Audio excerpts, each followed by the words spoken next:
Guys welcome back to a new blog. तो guys जैसे कि आपने थंबनेल तो देख ही लिया होगा, तो हमने फाइनली ले लिए बुलेट क्लासिक 350 और वो भी सीरियल नंबर वाली, वो सीरीज नंबर वाली आती है ना। मतलब ये मैंने सेकंड में लिए, नहीं बोलते एक शौक था मतलब ये चलाने का कि सीरीज नंबर का।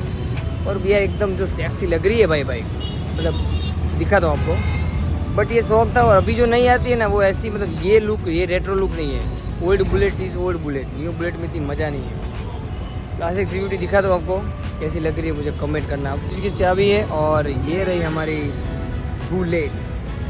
अरे क्या सेक्सी लग रही है, इसका कलर वलर देखो सिर्फ आप। मुझे क्या पता है वो जो लोगो है ना उसका यार, वो मतलब बहुत ही अच्छा हो। ये टंकी के ऊपर ये भी अच्छा लगता है। और ये पीछे लिखा हुआ है TP28। तो ये मैंने मेरे गांव से लिए, पार्टी से। और प्राइस आपको जानी तो व्लॉग में आखिरी तक बने रहना।